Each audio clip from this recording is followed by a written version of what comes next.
What is up, guys, and thank you so much for joining me. Tonight I was actually just coming down to the shop to do some cleaning up, but I keep seeing this box. It just keeps staring at me, and we've had it around for a while, so you know what? I figured we should probably do something with it. And that box is this HSP box right here. It's got the cold air intake for the Duramax.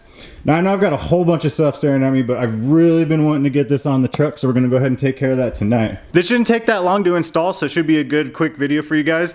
I am gonna get a few revs of it with the stock box on it for now, the intake box, and then get a comparison with it after the intake. So hopefully we can hear the turbo a little bit more, but I'll go ahead and put those at the end of the video once we get the install done. Now I don't know how much you guys are gonna hear the turbo because I still have the stock inlet on it and I didn't get any of the block offs for it. So hopefully you can hear it more than stock because you can't hear it at all right now. I do want to get a turbo inlet for it and then we'll do a PCV reroute on it, but that'll be a later video. So let's go ahead and get into it. Get you guys a quick shot of the dirty engine bay. Yeah, this thing's pretty nasty. I haven't had a chance to clean it up since winter.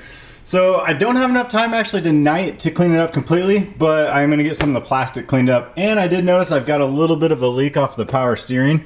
So I don't know if that's the lines or what, but I'll have to get that figured out in a future video.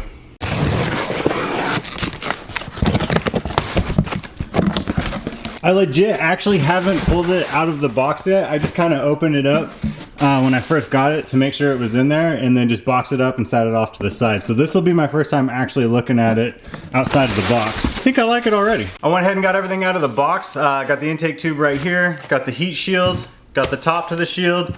Comes with 2 clamps, a coupler,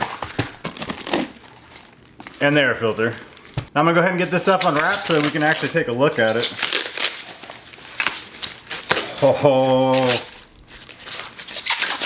I actually dig that orange. I was a little worried that it wasn't going to be orange enough, but I'm actually very happy with this orange.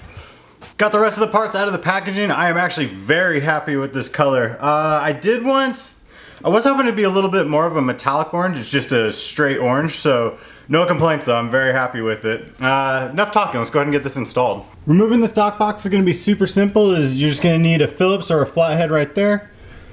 Flathead right there, and a flathead right there, and then a Torx 20 to remove the MAF sensor. I'm just gonna go ahead and start off with removing the stock intake tube.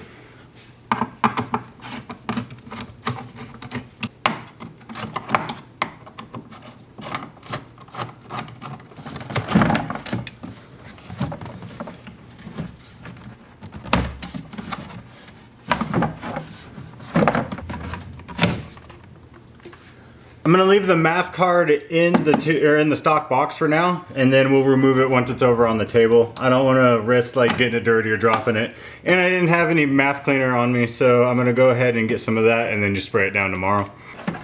And actually, I'm pretty sure this box just pulls right out. Yep, just like that. Super easy removal. Now just take your T20 and then we can remove the MAF.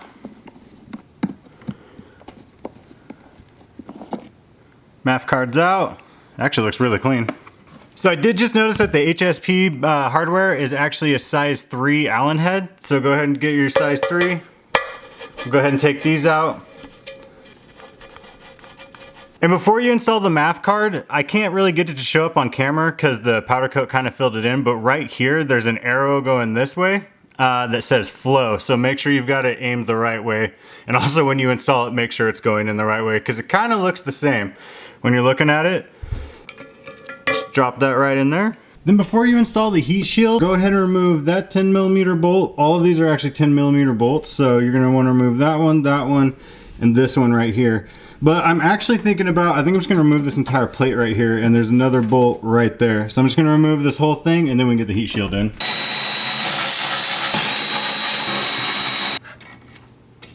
Pull the whole thing out.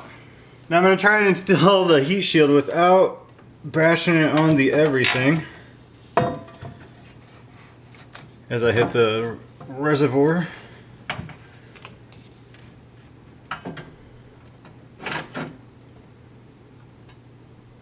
Bam.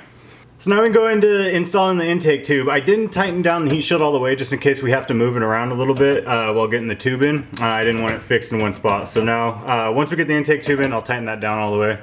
Now we need to take the coupler. There's actually 2 different size clamps. Obviously the smaller one goes on the smaller side and then the bigger one goes on the bigger side.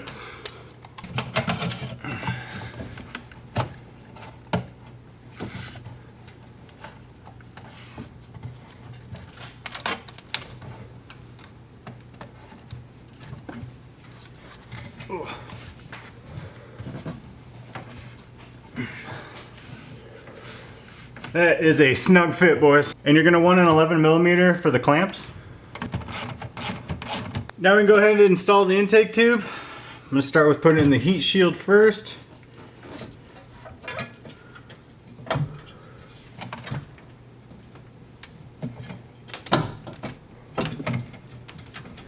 Try not to scratch everything. Come on. There we go. Glad I didn't tighten the heat shield down all the way. Alright, coupler's nice and tight. Everything's good to go. Go ahead and plug your map sensor back in. And then I'm going to go ahead and get the heat shield tightened up. And we'll get the air filter on. We'll be good to go. We've got the air filter on. Sorry I wasn't able to show you guys. I just don't have the right tripod, so you guys can't really see down here anyway. I do recommend removing this clamp when you're trying to install the air filter. It'll make life a lot easier. So we're going to go ahead and get the top on, clean up the engine bay a little bit, and then we can fire up. Engine bay is a little cleaner, but I don't want to take some time real quick and just appreciate this intake. It is so pretty. I cannot wait to get more plumbing from HSP. It's going to be so sick. I'm going to start it up, let it get up to temp, and then we'll do a few revs and compare it to the stock.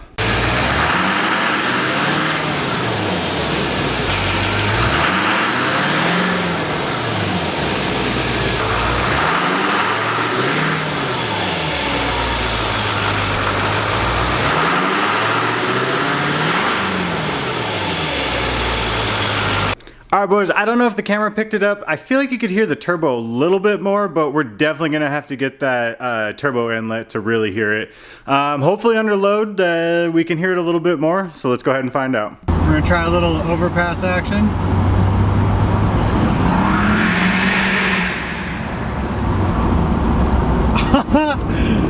I can't tell if that's from the intake, but either way, it sounds good. Okay, we're back at the house. Like I said, I'm not sure if that's the intake or if I'm just telling myself I can hear the turbo a little bit more, but either way, it sounds great with that and the exhaust.